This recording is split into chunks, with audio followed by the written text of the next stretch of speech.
What's going on, Goaties? What's up, ladies? If you haven't been here already yet, my name is Bob. Call me Coach Bob. Bring the mic up close. We're getting straight into it because this video has a main focus on, but no one tells us about building actual self discipline, right? And I'm so very passionate about the subject because I feel and I know that I've built my life around pretty much discipline and building systems and having to be honest, force myself to build those systems because there was no other way. There's no turning back. There's either I'm on the ship and it's gonna sink and I'm gonna die with it. That's it. There's no other way to go through life besides loving yourself. And the highest way to do that is discipline. Period. Point blank. So my goal, honestly, without even knowing, to be honest, was to build systems that work to chug forward in life with knowing, hey, I can just fall back to this system and it'll help me if I lose my way. So in life, I've been through a lot of shit. Like, I've been through a lot of stuff to help me build systems around these things. And you do have to be careful with what you tell yourself, right? Because if you're constantly affirming things, those things will affirm around you. They will find a way to you, right? And I'm going to get into that. But I've always affirmed to myself, I'm resilient, I'm strong. I used to grow up, my mom used to call me Hercules, like, you're Hercules, Hercules. Different affirmations insisting that I go through these things to make me strong, to make me resilient. So, one story that I'll tell you guys that really helped me understand a flaw about myself and why I really created this video was I've been journaling, right? I've been journaling for a long time, some years. And what journaling has helped me realize is that, one, it tracks your moods. It tracks, if you truly are disciplined, because it's something that you should do every day. However, if you don't, then whatever. But I was journaling every single day, or at least I thought I was, right? And I ended up stumbling on past journals that I wrote in that had missing days. Like, they were very inconsistent. They had, weeks apart, or sometimes months, or sometimes years. And I had about like 10 journals like this. And I'm just like, damn, like, I'm really inconsistent. And that's something that bothered me because I'm just like, well, if I'm going to be disciplined, if I want to be disciplined, if I choose to be disciplined, if I'm going to identify with being disciplined, then I need to be consistent. Because what's discipline without consistency? It doesn't have any foundation. You're not disciplined if you're not consistent, right? And consistency can mean many different things, right? It can mean that you are consistent in monthly, you are consistent weekly, as long as you're consistent with whatever way you choose to be consistent. However you make it up in your head, create that consistency. This is what I'm going to do, where that discipline comes in. This is what I'm going to do, and then carry it through, which is the consistency. So they go, hand in hand together. But anyways, so the first point that I wanted to get into, right, was, and I wrote it down, I write everything down. I love pencil and paper. Like, I'm real old school. So the story about the old journals, right? I saw that inconsistency and I was like, damn, I got to work on that. I got to work on that flaw, and I got to work on being better at that, right? So I wanted to orientate my identity, right? First and foremost, orientating my identity around the person that I want to be, right? Being disciplined comes with knowing who you want to be. You cannot be disciplined and not know who you want to be. Why do you want to be disciplined? What do you want to be disciplined in? Who do you want to be disciplined for? You know what I mean? So that's one way of looking at it, right? So who do I want to be, right? And just to give you guys some structure around this is not overnight. Like, some people have, the intuition of knowing who they want to be or who they are, right? Because they built that along the way, and sometimes it just comes naturally. Some people are lost along the way, and the complete opposite happens, and they do not know who they want to be. So constantly asking yourself, who do I want to be, is detrimental to the effect. It's cause and effect, because you need to know who do you want to be. If you not know who you want to be, there lies a significant problem, right? So visually, so what I did was, so once I was like, okay, I orientated around my identity, I was like, all right, I'm more of a visual person, right? I need to write things down. I'm very old school, so I write everything down. So I said, okay, cool. I'm gonna put this mic here. So I said, cool. Let's create a person. How they walk, how they talk, how do they hang around other people, how do they, everything, every single detail of it, right? What's the characteristics of this person? So I ended up building a person. Billy is strong-minded. Billy is a millionaire, billionaire. Billy doesn't have problem making decisions. They're very decisive. Billy is passionate. Billy is kind-hearted. Billy is inspiring. Billy was a list that I made for myself. And I had to figure out, okay, how do I become these things? Like I said, this is not an overnight process, nor is discipline an overnight thing where you say, hey, I'm going to be disciplined tomorrow. You can say that. However, the consistency is what's going to drive the discipline, because like I said, they go hand in hand, right? All right, so cool. Boom. Things got way easier when I knew who I wanted to be.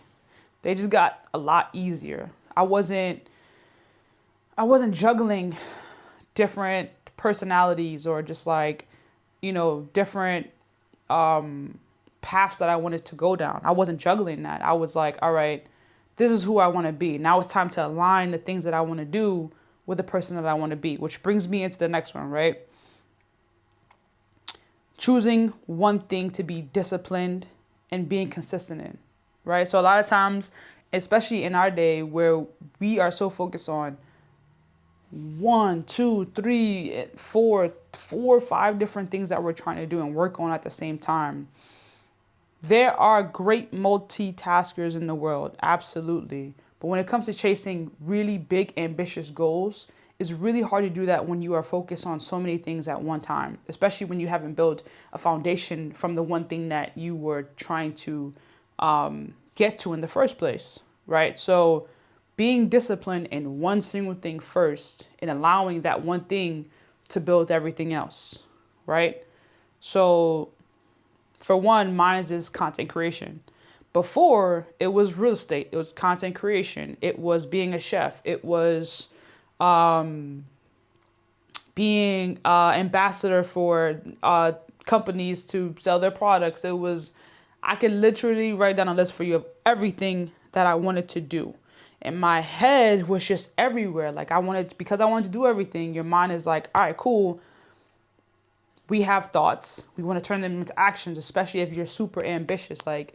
And for me personally, I'm just a very ambitious person. So what I did was just work on all of them at the same time, right? I would go on Zillow and check out homes and stuff like that. What do I got to do to get a loan? The next day I was working on a certification on personal training. The next day I was, you know what I mean? So I would try to split all these things up. It's like, if you're doing all these things at one time, you don't really focus or put your attention into one thing, which hurts you a lot. You may not look at it now, but 5 to 10 years from now, when you worked on all these things, and you never focus on the one thing, you never get anywhere. And I could tell you that from experience. I can really tell you that from experience. So that's number 2, right? Or that's the next phase of where we're going in terms of building self-discipline, right? So another part to that, right, is the reality check, right? So the reality check, one, for the duration of time you would need to master something. So, okay, let me rewind. When you have that one thing that you want to be disciplined about, you want to be consistent about, give it a year. Give it a year before you decide, hey, this isn't working for me. I'm not really feeling it. Because hard things, yes, they're uncomfortable, but hard things are uncomfortable until they aren't, right? And then you become comfortable with these things and they become repetition for you. And then it becomes, oh, this is cake. I actually like this thing. No one likes something that they're not good at. It's human, like it's human behavior. We don't like something that we're not good at. We're curious about it, like, oh, I'm not good at it. I'm curious. I want to do it again. I want to, get some reps in it because I'm interested in this thing. But if you're chasing a goal and you're not good at the thing and it's hard, you're not going to want to do it again, right? So forcing yourself to be disciplined and consistent over that hard thing forces you to get good at it. It forces you to do repetition, and it forces you to say, okay, cool. I'm really actually giving myself time to develop this skill that I'm looking to develop, right? So mastery doesn't happen in a year, obviously, but a lot of things can happen in a year. And I'll give you an example of when I was a realtor. I was a realtor, I want to say for about 2 years, right? And this has happened to me, I want to say a few times, because I've also pursued a professional basketball career, right? And every time that I pursued something and I said, you know what, I actually don't want to do this anymore, or I actually don't want to do this anymore, opportunities started coming right after it. And I know you guys been through this where you've taken on something that, I don't know, that's important to you, or maybe like a skill, or maybe like a job or something like that. And you're like, you know what, this doesn't work for me. And then opportunities start rolling afterward. And it's like, damn, if I would have stayed in this business, I could have, had this opportunity with this person that I just networked with, right? Because this person was interested in what I had to do, but I no longer do that thing anymore. You get what I'm saying? Like, opportunities happen after, they manifest after you start to build the skill and build the confidence, because that aura, that manifestation starts to manifest within you, and you reflect everything externally from internal. So I learned from those two cases, probably even more, that an opportunity doesn't really develop, or you don't really master the skills you need to master until you give yourself at least, and that's on the least side, not 30 days, not 60 days, not 90 days, at least a year, to see, okay, let me see if this thing works for me. All right, now back to the reality and the imagination check, right? So the reason why I say this is because, one, as you guys may see, one of my favorite books here, Think and Grow Rich. They talk a lot about, in one chapter, your imagination, right? So they talk about specialized knowledge plus an idea, right? Which both are valuable, however, both are needed. So specialized knowledge, which we talked about before, which is mastering the skill that you're looking for. And then the idea comes from your imagination. Like, what do you want to do with that specialized knowledge? What do you want to manifest with that specialized knowledge? Having the specialized knowledge just makes it a lot easier for you to conquer the idea that you have around it. If not, it's okay, because we have people and we all here to use each other, right? We're all here to benefit from one another, whether that's as a community, whether you're in a relationship, whatever the case may be, we're all here just using each other, to be honest, right? So it's important to know that if you don't have that specialized knowledge, or if that specialized knowledge is going to take you a while, find somebody with the specialized knowledge. You got the idea, put them together. That's an opportunity. That's the capability that you need in order to move forward with what it is that you're trying to do, right? So this connects back to the identity part, knowing what you want to do. This connects back to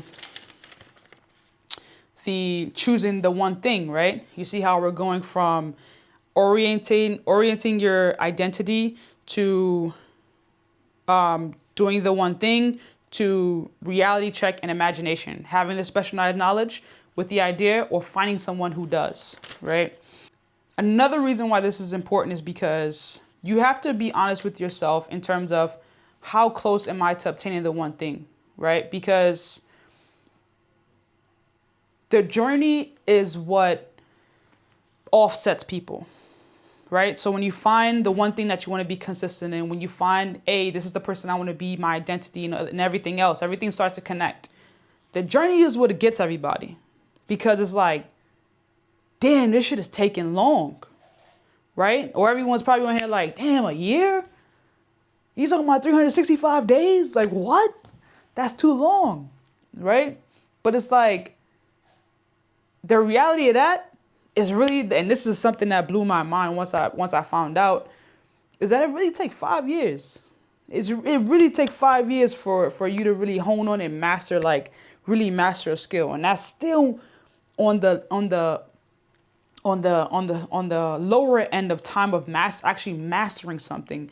Because back in there was a time where it took 10, 20 years to master a skill of someone that was just making iron swords, and this guy was doing the same repetitive motion every single day, and you could see through his body, you could see that through his mind, that he embodied what he was creating, and it took him that long. But obviously we have technology, we have things that is available to us to make kind of shorten that time. So that's why 5 years is kind of like the top. But give yourself a year to actually like the thing, so you can see whether you want to continue to do that thing for 5 years, right?